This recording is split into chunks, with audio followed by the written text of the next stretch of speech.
What does it say about us as a group? And what techniques are there that we each, on our own, can bring to bear on this question? So with your help, hold me to the straight and narrow. I'd like to make my way through this agenda this evening and talk about these various aspects of what, to my mind, is the most astonishing facet of reality. I mean, maybe sex is pressing hard in the second position, but these two things run neck and neck as aspects of the mystery of what it is to be human. And believe me, human psychedelic experiences and human sexual experiences are orders of magnitude removed from anything going on in the animal realm. These things are set apart from the rest of being, because what we bring to them is mind. This is what we pour into the sexuality of human beings that makes it unique. This is what we pour into the contemplation of our own experience. Mind is a focus that is lacking, at least its expression in the unique form that we experience it, is lacking in the rest of nature. And I believe that the persistence of the psychedelic experience within the social agenda has to do with the fact that it actually addresses something basic in human beings. I mean, it may seem like a radical proposition to say that to a white, high-tech, industrial democracy audience, because we are the people who have drifted furthest from this birthright. And I would like to suggest to you this evening that much of the civilization that we have created has been achieved based on a direct denial of the psychedelic experience and all that it implies. Our humanness, our connection to the rest of nature, our connection into the feminine, our place in nature. Because for the Western mind, we have no fixed place in nature. Our place is ours to define. We are, from the point of view of the cultural machinery that empowers us, completely free to be whatever we want to be. Now, the problem with that prescription is that in Western culture, what that means is permission to express ego, permission to profligately use and destroy resources, permission to set aside the political agendas of outclasses and outgroups, and this untrammeled expression of will outside the context of nature has turned us into a kind of Frankenstein's monster at best, a toxic force in the body of the Gaian world soul at worst. And I believe that our origin and our future culmination and our present happiness all can be secured, understood, illuminated, and expanded only if we're willing to look at our relationship not only to altered states of consciousness, but to the mind behind nature. Because that's really what this is all about, to my mind. What these psychedelics are empowering or conveying or revealing, depending on, how you come at it, what they are showing us is that we are not alone upon this planet. We are not alone in the universe of mind. realize this is a soft audience to preach this in, because there are probably people within the sound of my words who sincerely believe they were once citizens of Zeta Reticuli.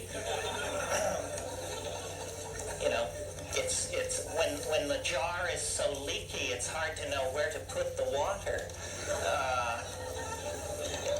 But I come to this as a show-me kind of guy. And so, though my conclusions may sound as flaky as anybody else's, it was hard for me to get this flaky. I didn't embrace it. I was forced to it. And this method works, you see. I mean, there are two ways to get flaky. You can just get flaky, which takes no effort at all, I mean, you just announce you're a walk-in, start eating wheatgrass juice, and, tithe to Maitreya. Or you can get flaky by testing the edges, by stretching the envelope of being. And this works for the most hard-headed among us. The aerospace insurance adjuster mentality is not only who I'm speaking to, but who I feel I represent. Because, no kidding, really. At age 18, I was a Marxist, an existentialist.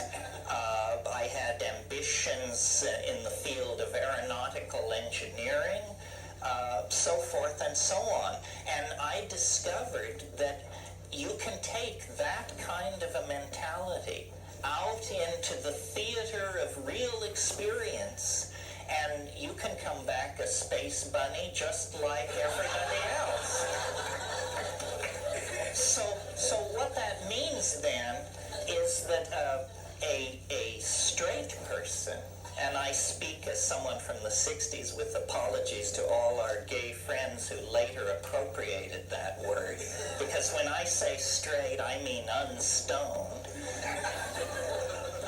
A straight person is not a guardian of truth or probity.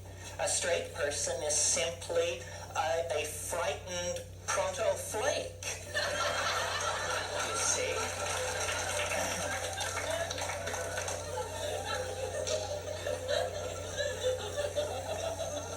I always think, and most of you have heard me say this, but when we get off on this subject, I always think about the wonderful thing Tim Leary said years ago. He said it so many years ago that when I told him how much I admired him for saying it, he didn't remember that he'd said it. But the man once said, wait till I give the line.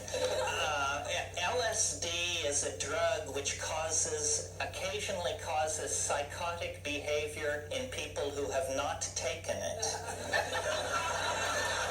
You see? And I certainly saw this. I mean, I saw my parents become violently psychotic from not taking LSD.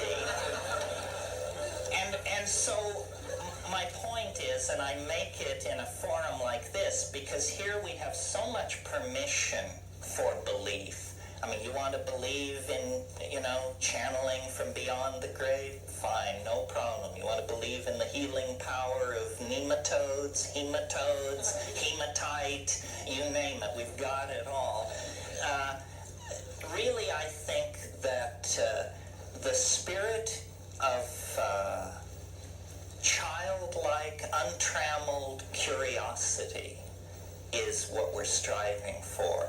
Not the anal retentive, rational person, not the I'll go for anything channeling flake, but an attitude of we don't have to look far for miracles because they're all around us. Everything is astonishing. The universe on its surface is alive with mystery. Well, how do we make our way toward that?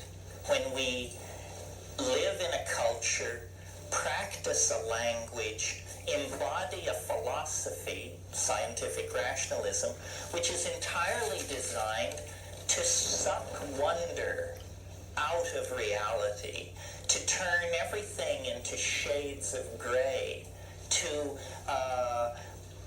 subvert all hope that lies outside the realm of career accomplishment and material possession. Well, the way that we can overcome this is through a personal acting out of what I have been calling now for several years the archaic revival. And I want to talk about that a little bit this evening because I think however much we may kid around about the New Age, it is an important aspect of what is going on. Its triviality is rooted in the side of it which is ungrounded, ephemeral, and self-promoting. But it springs from a fairly profound and deep sense that things are not all right in this society. I think that I first encountered the phrase New Age in the writings of Helen Petrovna Blavatsky. She wrote in the 20s. I read her in the 50s. The New Age has been with us for a long time, so long that there's nothing new about it. And in fact, the reason I call it the archaic revival is because I think we can understand this movement if, instead of accentuating what about it that is new, novel, and never before seen, instead we emphasize that this is a profoundly conservative impulse. A conservative impulse that would set the hair of George Bush and his skull and bones buddies standing on end. Because when we talk about conservative, we're not talking about returning to the era of Eisenhower. We're talking about returning to the era of Isis, Astarte, the great horned goddess of the high Paleolithic. In other words, this program of material civilization, exteriorization of ideas into matter through first alchemy and magic and then science and industry, this process is coming to an end, one way or another. We are either going to plant ourselves and most of the rest of the life on this planet by blindly pursuing this cultural model until we run it right over the edge into the apocalypse, or from the genes, from the bones, from the oceans, from the forests, from the glaciers, there is going to have to come a turning point, a change, a revulsion so profound that it allows us, by the tens of millions, to change how we think about reality, to change how we live. And I have ended up an advocate for the psychedelic experience, not because I think it's easy, not because I think it's surefire, but because I think it's the only game in town, the only chance left. If we had 1,000 years, if we had 500 years, maybe propaganda, messages on boxes of cereal, photographs on cartons of milk, I don't know, something might do it. But we don't have 500 years. We must come to a screeching halt now, because we are barreling toward the brink of ruin. And the only thing that I have ever seen that turned anybody around on the dime was psychedelics. You know?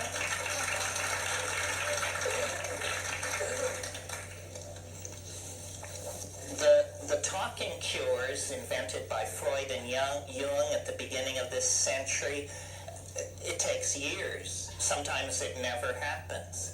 The body work that came along behind that with Wilhelm Reich and others, Feldenkrais and so forth, Ida Rolf, all of this brings it into the theater of the body. At least now we understand it's a body-mind system. It's not a disembodied voice lying on a couch speaking, But it seems so obvious. What we're trying to do is perturb the mind. We want to perturb the mind so that we can then see it differently, so that it may see and be seen differently. Well, the mind rests on a foundation of chemical machinery. We're not saying the mind is chemical machinery. We're saying the mind rests on a foundation of chemical machinery. So if you want to perturb the mind, you don't go to the talking.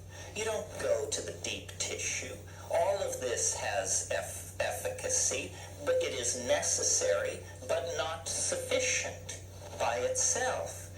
For there to be a sufficiency of method, there must be an initial perturbation of the mind. And this comes about through the use of psychedelic plants. This is not something that was discovered post-LSD in Manhattan by psychiatrists or in Prague or Berlin or at Esalen. This is a truth 25,000, 50,000, 100,000 years old. This is how it's always been done. Only in the last 6,000 years on the European continent and those civilizations that are the children of Europe has there been any other approach to these problems.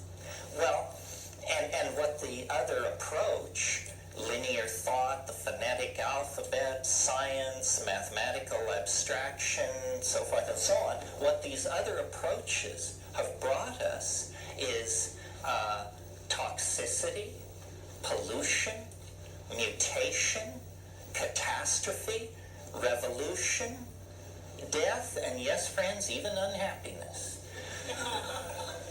It hasn't worked. Western civilization is now crowing over the fact that the only opposition it ever had, which was Marxism, a pathetic, weak sister, has now collapsed upon itself.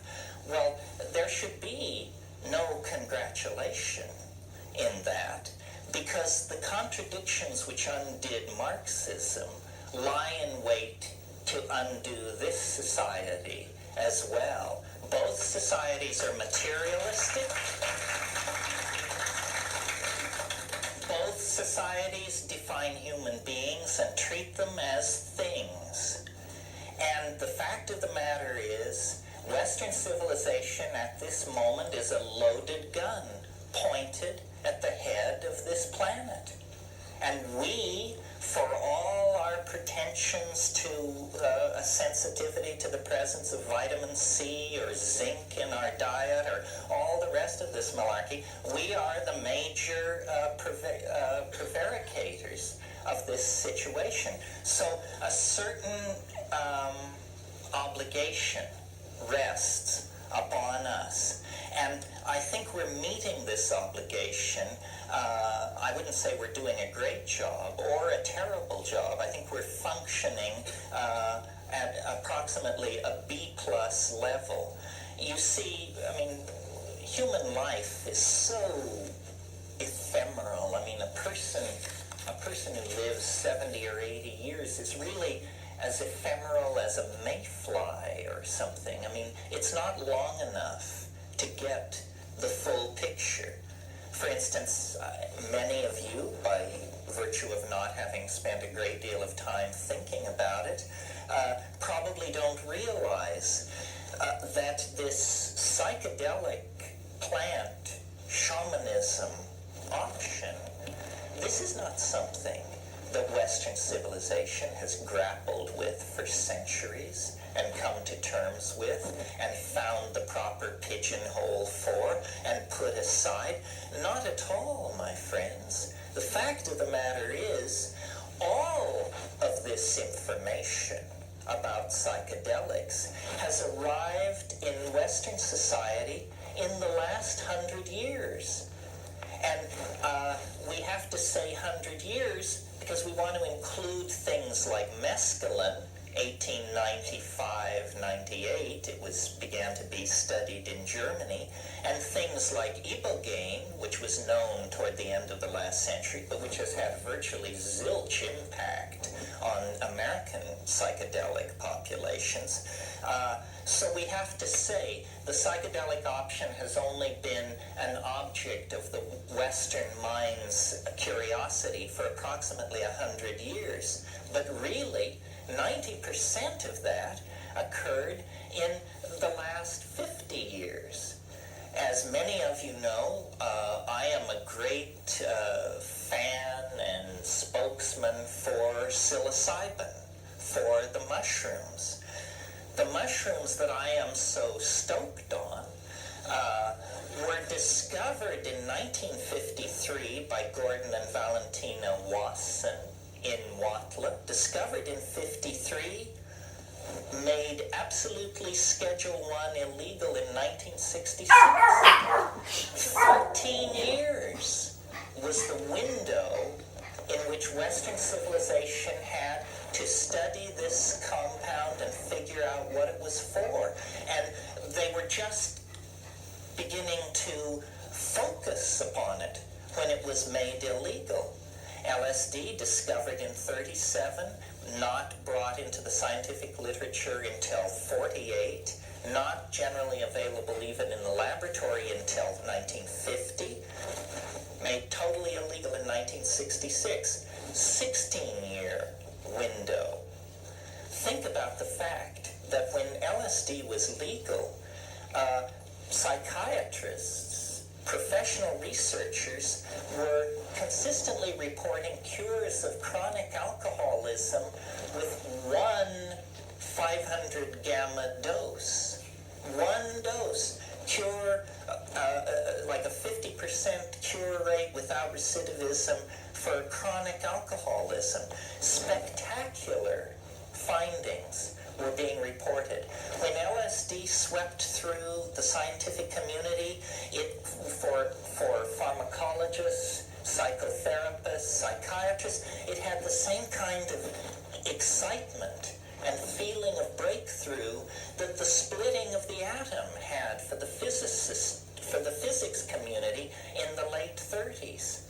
Well, science, we are told, is this absolutely impartial, godlike body of knowledge prosecuted by great men, and it will fearlessly send its questing mind into any situation or environment. This is a mental discipline so dispassionate that it sees nothing at all wrong with strapping monkeys into apparatus and hurling them into walls at 70 miles an hour to study traumatic injuries. This is a discipline so unflinching in its pursuit of truth that it will design tiny television cameras to be implanted in plastic penises so that we can see the changes in the color of the vaginal wall as it approaches orgasm. I mean, these guys are unstinting in their devotion to truth in any form. And yet, for 30 years, science has accepted government's refusal to allow science to look at the potential impact of psychedelic plants and compounds on human consciousness, on chronic alcoholism, on schizophrenia, on depression, on autism, on learning disorders, on dyslexias, on memory enhancement, so forth and so on. This to me is obscene. The future is mental. Figure it out. If the mind does not loom large in the future history of this species, then what the hell kind of future is it going to be? I mean, this is our crowning glory, our aesthetic sensitivities, our ability to create values that are not simply based on the next meal, the next sexual encounter, the next empowering social move, but an ability to create social values based on creating a viable future environment for children, creating a viable present environment for the less fortunate among us, creating a social safety net so that the more maladaptive of us are not reduced to living under bridges and in abandoned automobiles. I mean, these are the things which set us above the apes. These are the things which take us out of the context of organic nature and make it seem as though, hey, there actually are some transcendental values being maximized here. There actually is something going on within the human family that if it were to be lost, fumbled away, compromised, or destroyed, the universe would be a poorer place for it. Truly, a poorer place for it. And I think we take our humanness too much for granted. I don't think we realize how nasty, brutish, and short most of life has been over the centuries, and how really only within the confines of the 20th century has a level of comfort and food availability and shelter and basic creature needs been met to the point where most people can begin to lead the philosophical life that previously was the privilege of emperors, kings, great courts. Now we all indulge ourselves. We all have the philosopher king's point of view. We all have a model of history, a model of the future, and we all feel capable of stepping into the shoes of our leaders and discharging that responsibility. Well, in order to do that, I think we need to overcome our amnesia about how we got to this place. I don't see, you see, what science would have you believe and explicitly implies is that we are an aberration. Over here you have nature, the beautiful rainforests, the wonderful coral reefs, the symmetry of the hummingbird, the sea urchin, and the butterfly. And here you have us, grimy, tawdry, polluting, ugly, driven, in disequilibrium, in denial. I don't believe that. I believe that this kind of thinking that breaks humanity away from the rest of nature is the first of the great disempowering myths by which the Western mind has enslaved itself. And we are not outside of nature. We are not a runaway toxic process. We are not a mutation. We are, in fact, that part of nature which has been deputized for a purpose. We are the energy gathering aspect of the Gaian mind. We are the language forming capacity of nature herself. You may know the concept of a catalyst in chemistry. A catalyst is something which, when you stir it into a chemical reaction, the reaction proceeds more quickly, but the catalyst itself is not destroyed. And this is what I think we are. We are a strategy on the part of the Gaian mind to produce an effect that would otherwise take much, much longer to produce.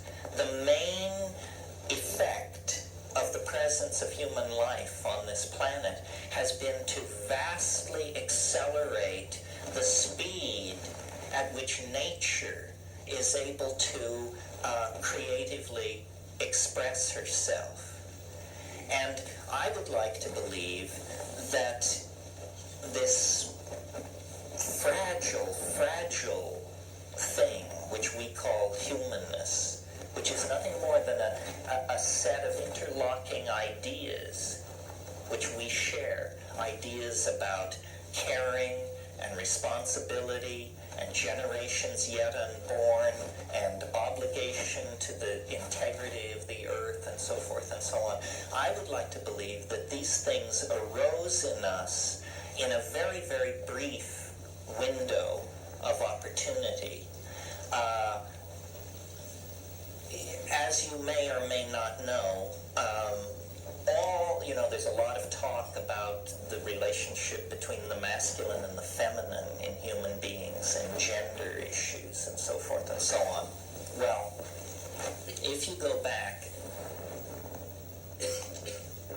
into the primate line, what you discover is primates always have dominance hierarchies occupied by males.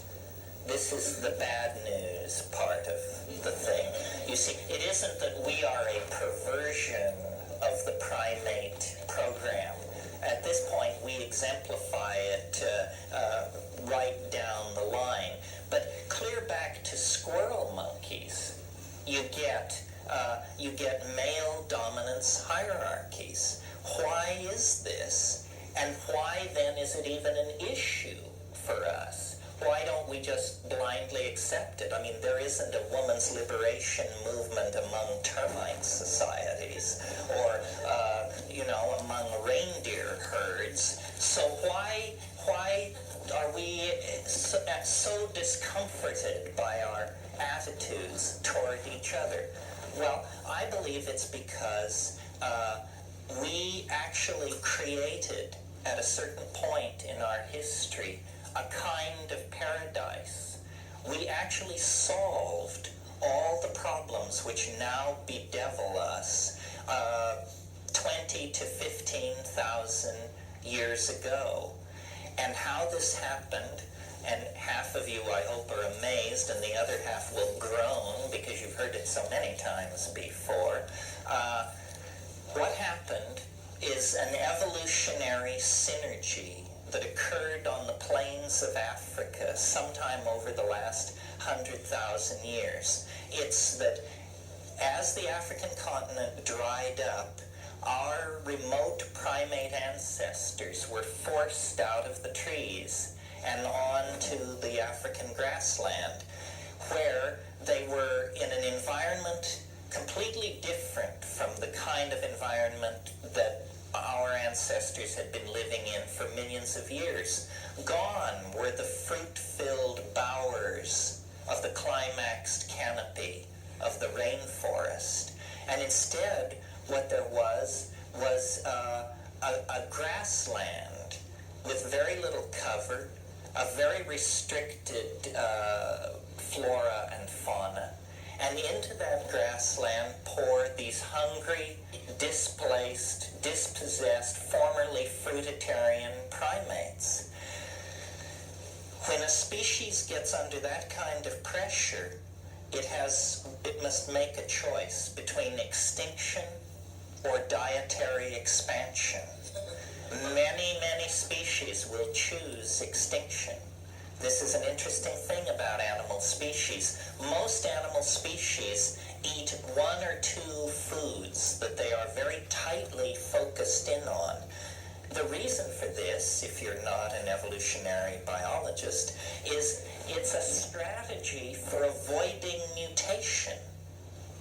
You see, all plants have a tendency to protect themselves from predation by producing toxins, mutagens, poisons is what we're talking about here. So an animal species will evolve a preference for just one or two food sources, and then it adaptogenic agents to a minimum.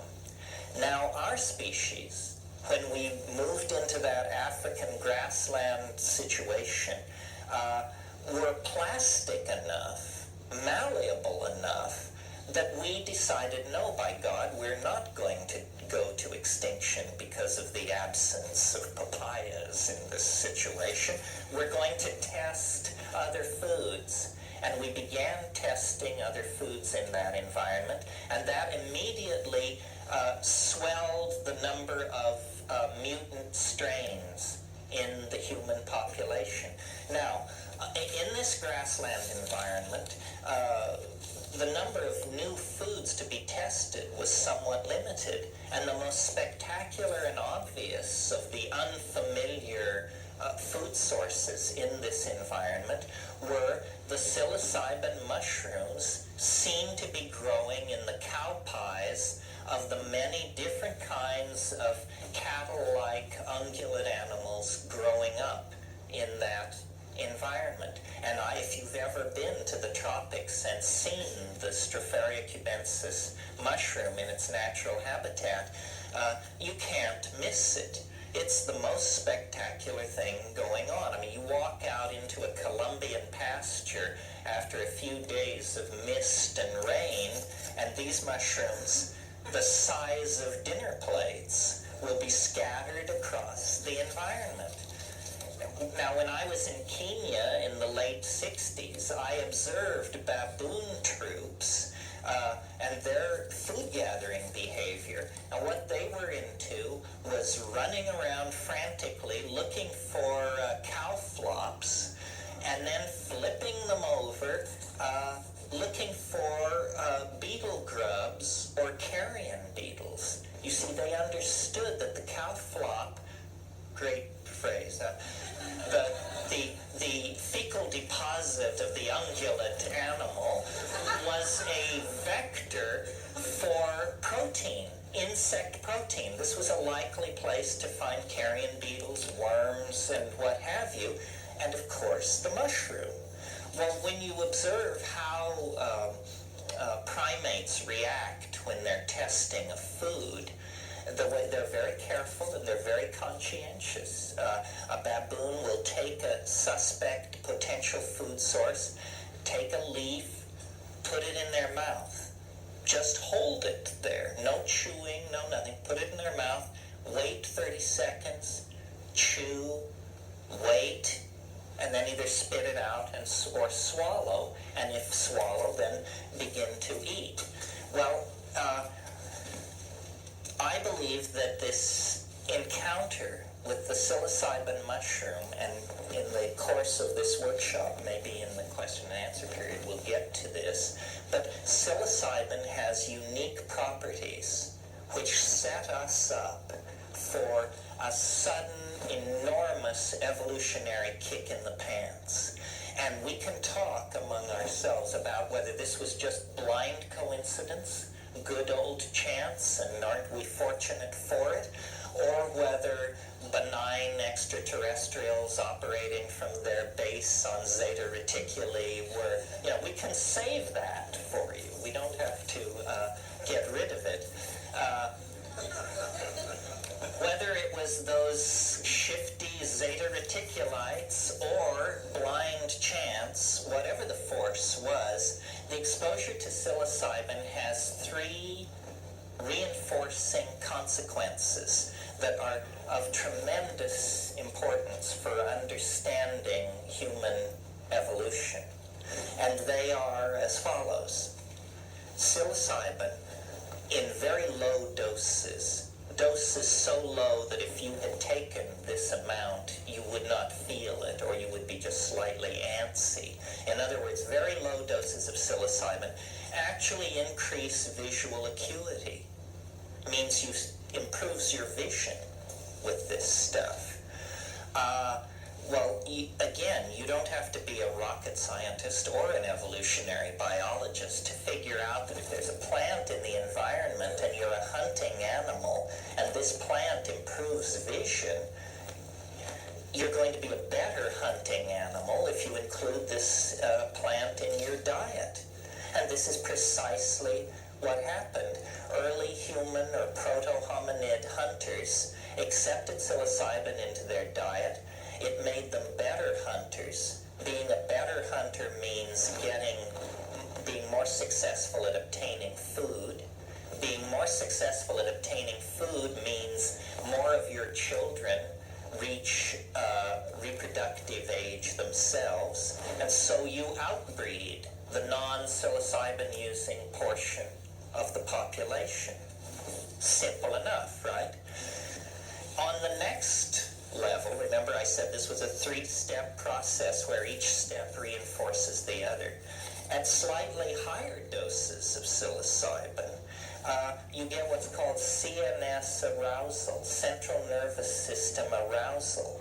Well, now arousal is just what it sounds like. It's not only restlessness and alertness, but it's also a kind of horny, diffuse energy. It inclineth one's thoughts to the boudoir, is what I'm trying to say here.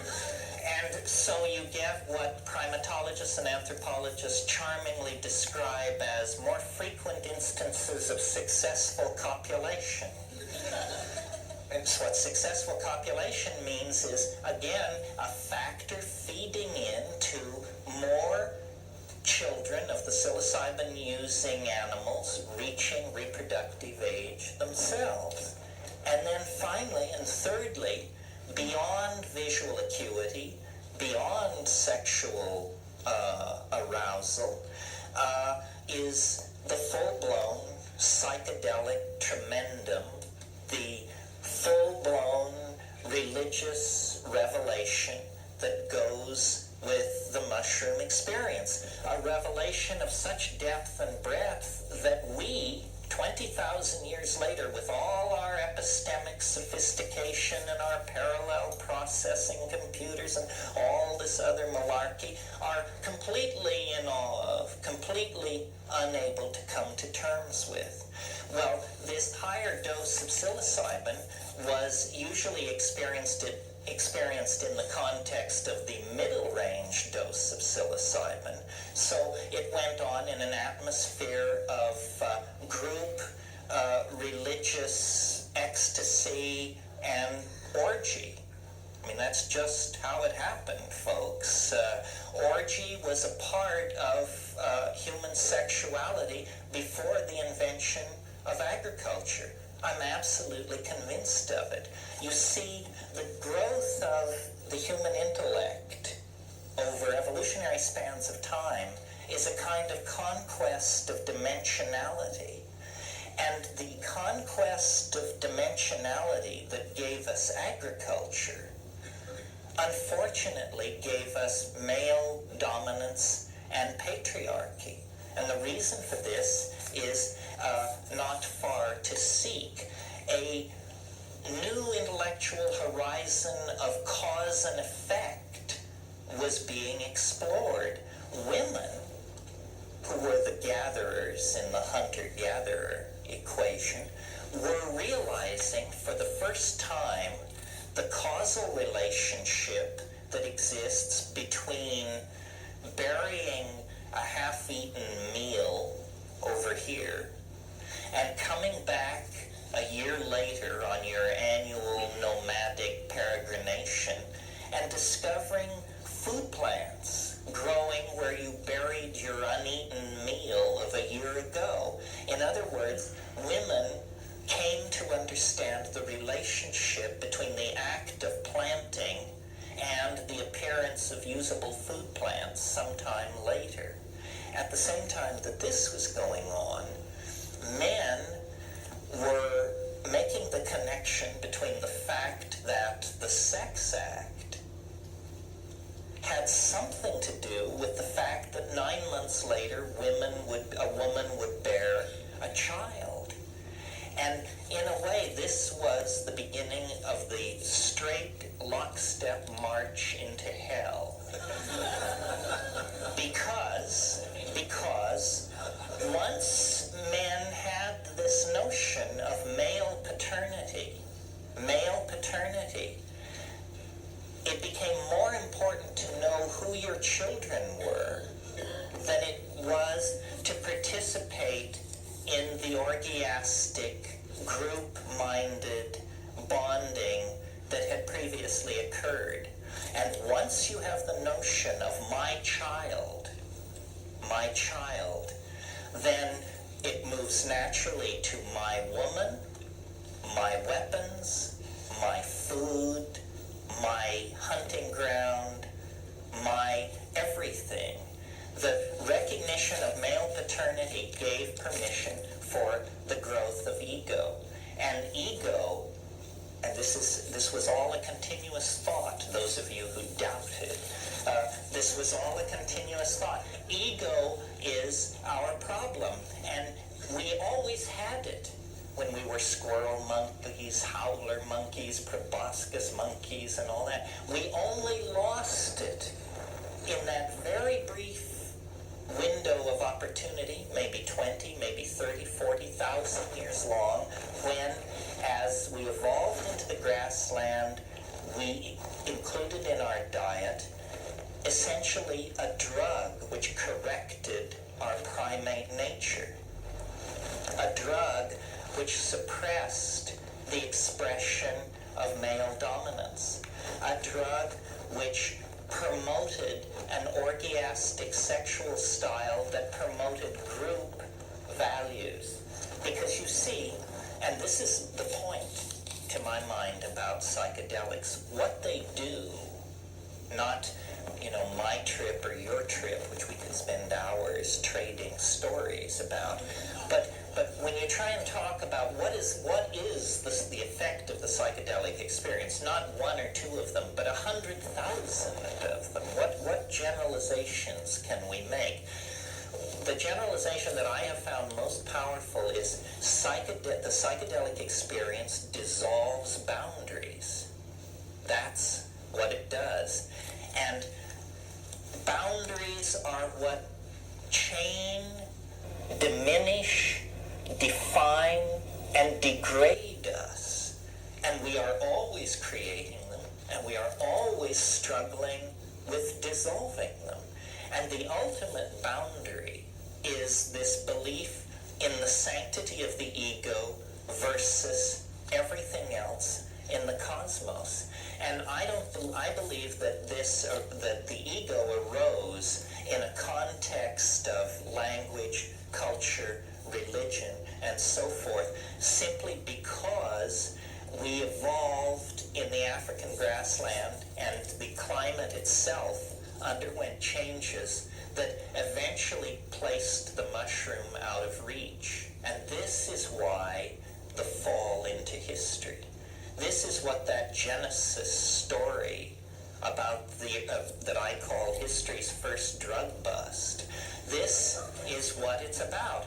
I mean, isn't it a little peculiar that the myth of our culture opens with a drug bust? It's the story of a woman, right? Those bad women. A woman who corrupts her roommate, and then they both get kicked out. They break the lease, essentially, and they both get kicked out. And where they get kicked out of is into history. And I believe that the Genesis story, definitely told and created at a time when patriarchy was on a roll, is a memory of this break with this orgiastic, goddess-centered, nomadic, cattle-oriented, mushroom-using form of human pastoralism.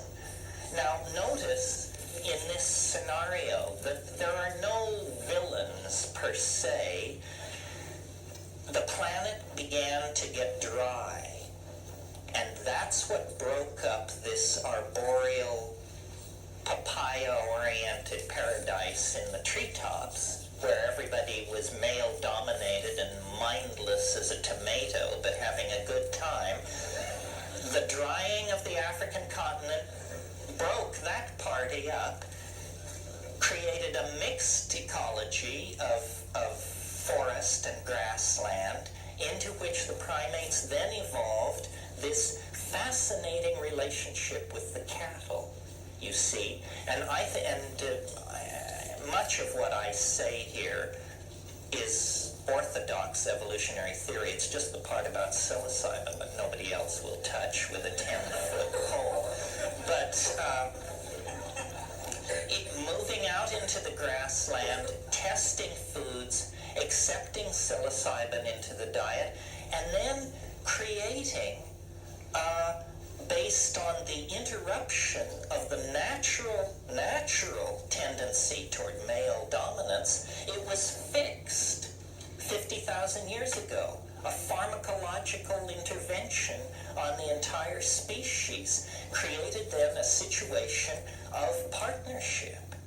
The women were the gatherers, the men were the hunters. This had to do with promotion of different body types that was already well established in these primates. I mean, you get this throughout the primates. The large male, barrel-chested, the more diminutive female, and the females largely more social than the male. The males hunt. And in the proto-hominid situation, this was certainly true. And hunting, as you know, if you've ever done it, places a great premium on stoic waiting. That's the hunter's job, is to sit down and keep your mouth shut and watch silently until it's time to make your move, and then move ruthlessly, without question, with attention. Women had a completely different set of pressures and constraints on them.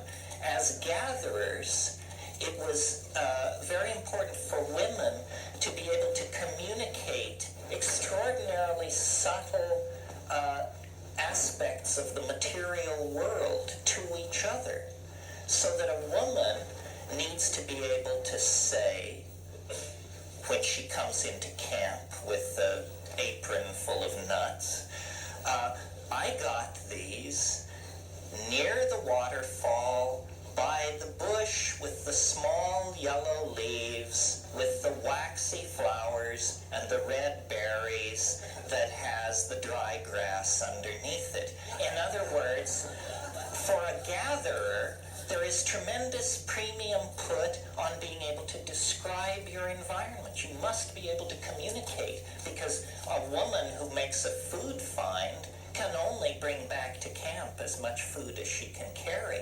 But if she can communicate to her sisters what is going on, then no problem. So language, I believe, largely evolved as a prerogative of women. And this stoicism and ability to tolerate uncomfortable conditions was evolved by men. Now, all of this, I think, would have been fine. It could have gone on for millions of years in this climaxed situation. The orgies were lunar, meaning they probably occurred every 2 weeks, or at most every 28 days. That means every 28 days, every member of this society was completely dissolving any psychic structures that may have arisen in the previous 28 days. And then everybody was just jumping on each other's bones in a big heap. And you can imagine the boundary dissolving impact that something like that would have.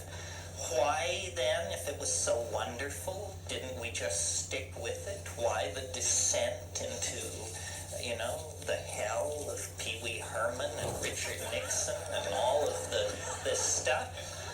Well, the same culprit that created that happy story destroyed that happy scenario, and that is the continued drying up of the planet. And that's what we get in that Genesis story. Remember at the end of the Genesis story, it says, and God set an angel at the eastern gate of Eden with a flaming sword, so that Adam and his children could not find their way back into paradise.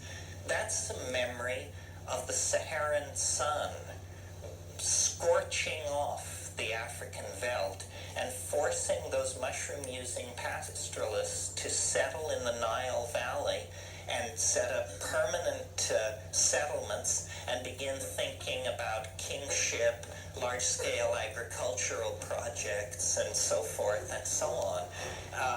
And what happened, it was not as simple as that may have made it seem, you see. This is really the theme of this book that I wrote for Bantam, is the theme that cultures wear drugs like clothing, and they're never aware of it. They just feel naked without their particular drug. And the clothing may differ. You know, one culture feels fully dressed in penis sheaths and war paint. Another culture isn't fully dressed unless the gown is by Dior. So there are different styles of clothing, and there are different styles of mental clothing in the form of drugs. And these drugs promote different kinds of cultural values. And what happened in this African situation was a tragedy that in a way we have seen enacted in microcosm in our own society. It was that at a certain point everything was perfect. The monthly orgies, the suppression of ego, the group values, the recent invention of language was making food gathering easy for women. The abundant game was making hunting easy for men, so forth and so on. But this drying of the African continent didn't halt there. It continued, and pretty soon there were problems. Less game, less to be gathered, and most important for my theory, fewer mushrooms. And when there became fewer mushrooms, then there were two possibilities. You could have your mushroom orgies less frequently, or you could create some kind of technology for preserving the mushrooms so that when you found a lot of them, you could save some of them for dry spells, literally for dry spells.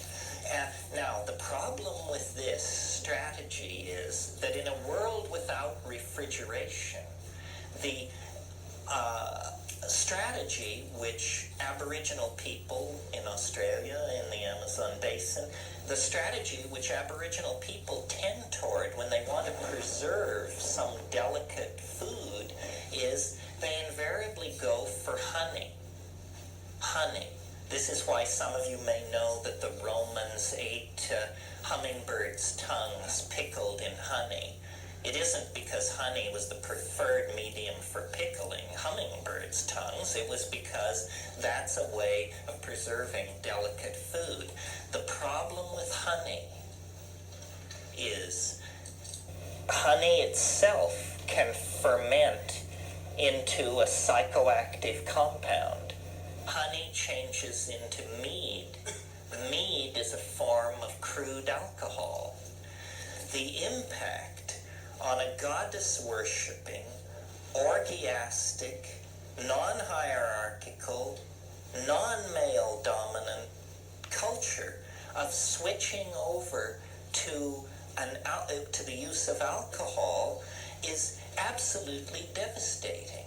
In the same way that I told you what psilocybin did, improves visual acuity, promotes sexual activity, delivers a religious experience, we can talk about what alcohol does.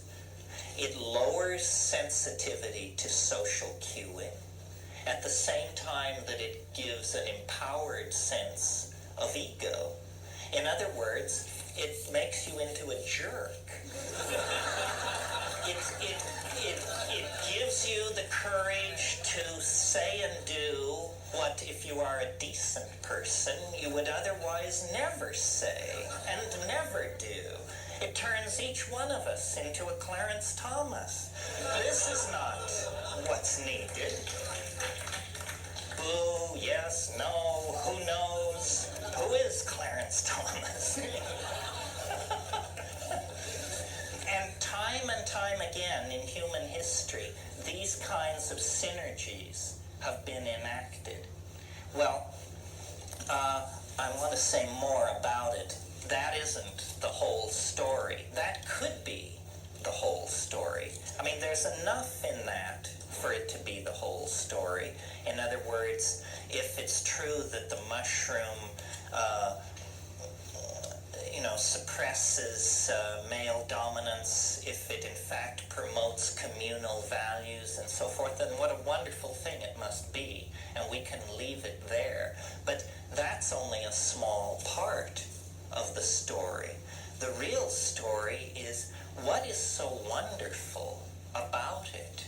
Since it's a mental experience, what is so wonderful about it that it could halt the human tendency to devolve into these counterproductive forms and lifestyles? Well, what is so great about it is that it is nothing less than half of the intellectual universe. It is what I call the connection to the Gaian mind. In other words, to this point, what I've said could be imputed to be just talk about a superb psychedelic drug. And so they're saying, oh, well, so this guy advocates the use of a superb psychedelic drug. It seems reasonable or unreasonable, depending on where you went to church. But it's not that paradigm challenging. But what is paradigm challenging is the content of the experience. The content of the experience is completely mind-boggling, completely befuddling. I don't know what we're going to do with the content of the experience, because fully gotten out and fully discussed and fully realized, it's not going to leave one brick upon another in the cheerfully naive edifice that our half-baked civilization has erected as universal truth. We're not going to, science is not going to be able to survive the encounter with the psychedelic experience, because it is not an encounter with the Freudian, the repressed memories of your miserable and battered childhood or whatever it is you went through, and it isn't even an encounter with the miserable memories of the battered childhood of the human species that we all went through, a la Carl Jung. That is all there, but that's in the hallway where you hang your hat and the antechamber where they take your coat. The main event, folks, doesn't even have anything to do with the psychology of human beings. The main event is another dimension. A dimension so bizarre, so titanically peculiar, so strange, so unanticipated by our language, our history, our literature, that it is literally like the discovery of another world. And there's life in that world. Now, a funny thing about discovering new worlds is that you usually, when you get the new world all mapped out, you usually discover that there's somebody living there. And for them, it's not the new world at all. And, you haven't discovered anything. You've just shown up in the middle of their scene with a distorted rap, sort of like Christopher Columbus. And this is what we find with the psychedelics. And this is why shamanism becomes, to my mind, the bridge to understanding what this archaic revival is all about. The shamanic hallucinogens are the meat of the thing, the pith essence, the center of the mandala. But the bridge into that is the effects that these things have, the content, the experiences that we can language and tell each other about. And what we are discovering through shamanism, through looking at it not through the condescending eyes of the white man who is just impressed by the incredibly droll quaintness of whatever these brown-skinned people have dreamed up. Not that, but through a realization that we are sick and no doctor can cure us because we're not that kind of sick. It's soul sickness. I mean, it has to be soul sickness. And when you see stuff like Chernobyl, or the Kuwaiti oil fields, or the Hanford nuclear reservation in Washington, when you realize what this really means, then you realize, this is a mad species. This is a terminally depraved species. And what is required is a return to a model that can heal. And this is what shamanism has always been about. And we have not recognized it because the part of the human being which shamanism addresses, which is the soul and the spirit, we have a 500-year-old tradition that denies that there are such things. So for us, it's absurd, shamanism. It is, painted rattles, guys dancing around in the middle of the night, blowing perfumed water around and smoking too much tobacco. That's shamanism for us, because we cannot see with the eyes that understand. When we do, what we realize is that half of our mind has been taken away from us. That, yes, the human body protrudes into profane space as 120 to 350 pounds of meat somewhere in the universe. But that isn't the domain of humanness. The true domain of humanness is inclusive of that and much,